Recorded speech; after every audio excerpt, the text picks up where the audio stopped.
All right, now we're going into a sort of merger of some of the stuff we already covered, but this is a really effective skewer technique. And a skewer is actually a chess term where you're set up multiple attacks at once. So it leaves your opponent only one option or the other, both of which are negative outcomes for him. That's also called a fork in chess. And we can incorporate that idea into a lot of jiu-jitsu techniques. You see it a lot with like armbar attacks that if they defend, you go into a triangle, or a kimura that leads into an omoplata. Just like limiting your opponent's options so that they only have a few choices, and hopefully you have movements or counters to those choices that result in a favorable attack for you and a disfavorable one for them. So that's what we're going to do here. So we're incorporating that tilt position that we talked about, as well as the inside senkaku position together. This time, Mia will be fully standing. Let's say that maybe he defended on his knees, but then felt threatened by my tilt attack, and he saw that he didn't have options, and then when I started attacking over here, let's turn actually, I keep setting up in the wrong position. Diagonal's good. So I start setting up options over here. He knows like, oh shit, he's gonna transition back to worm. I need to stand back up. And when he stands back up, we find ourselves right in the single leg X worm, right? So now, let's say that he's got a super strong base and he kind of takes a good posture and he's kind of upright, and I'm not able to pull him up over the top of me, okay? In this position, now is the perfect time to get sleeve control. So I'm getting sleeve control now because he doesn't have his hand on the mat. If his hand's on the mat, that means that I can probably elevate his hips and go right into the inside senkaku, but he's settling and making it so that I can't do that, but I do have access to his sleeve. So now that I have access to his sleeve, this does two things. Now I can pull him that way with an extra control, not just relying on bringing my knees to my chest like we talked about in the earlier videos in this series. I actually have the sleeve to help me do that, right?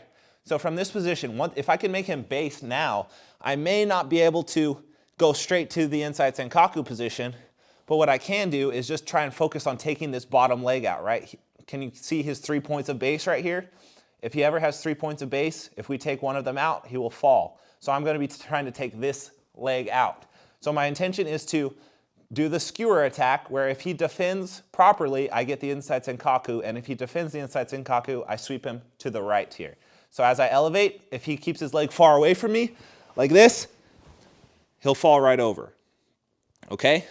And if he defends that by bringing his weight too far this way, if you start settling here to defend that, I go right to the inside senkaku attack. And we sweep and we come right up on top. Let's do it from the other side so they can see those two options. Again, one of the unfortunate side effects for my opponent here is can be pretty uncomfortable on his balls. Okay, I'm just going to say it outright. If I put my foot here and he defends too hard, it might crush them. So a lot of times you get some extra boost in elevation, just taking advantage of the male anatomy by kind of just being rude about it and not caring where your foot goes, okay? This is a reality of jiu-jitsu that we all need to accept as adults. And it is a functional use to make sure that you hit these elevations right. So don't try and avoid it. It just happens. If he's uncomfortable, he can wear a cup to training next time, okay? Now, illustrating the points again, if he is defending and settling his weight backwards, he won't be planting his hand, because if he's planting his hand, that means he's off balance, right? So what can I do? Well, he doesn't have his 3 points of contact. He just has his normal base with just 2. I'm not able to take it out. All of his weight is settled on those feet.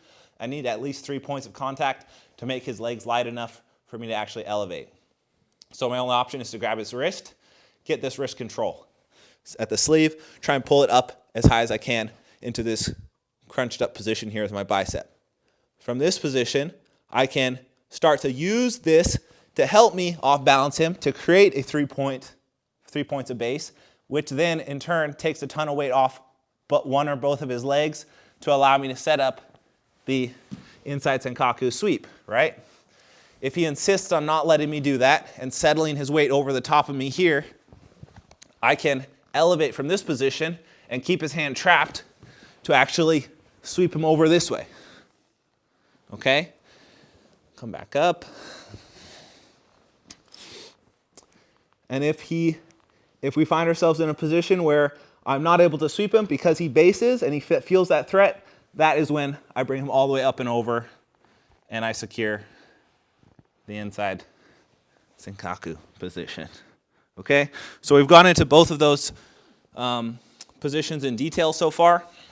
I just want to cover just some slight body weight controls from the actual elevation sweep we're hitting here. Whenever we get the sleeve and we're threatening the attack to this side and this side, creating the skewer, right? For the actual elevation sweep to work, you have to anticipate that once his hips go in the air and he feels that his base is going to start falling this way, this arm is going to become very active and alive because it's his only chance to base out and catch himself.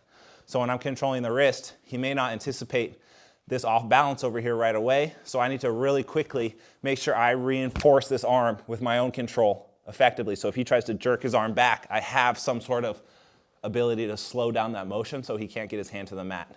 Your best bet is to just curl your hand in, make sure your hand is on the outside of his wrist. If my hand is on the inside of his wrist, like this, he's probably gonna still be able to pull it over. Your strongest move is just pinching this arm into your chest, like a bicep curl or a rear naked choke or an arm. Like this is literally the most common position in jiu-jitsu, is just this arm movement. You'll see it everywhere, which I'll talk about in another video. But this grip right here, pinching it to my chest, pinching my elbow in tight, making sure that when I elevate and lift, he doesn't have an opportunity to base out with that hand.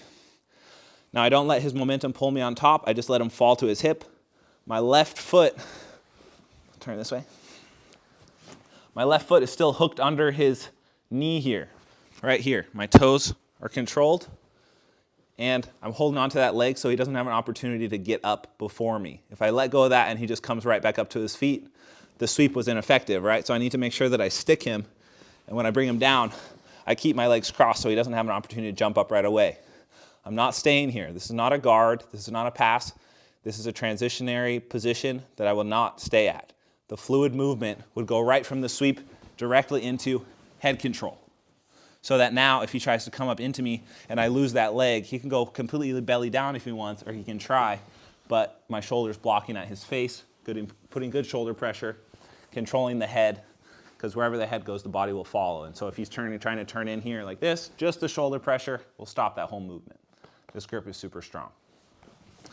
So that's how you can create a skewer in jiu-jitsu with this new position that we're dealing with, and raising your overall chances. Because if you have a 50% chance of hitting either of those sweeps, when you combine that and have an opportunity to go for both from the same position, it raises the overall probability of actually hitting either of them, which is why a skewer is so effective.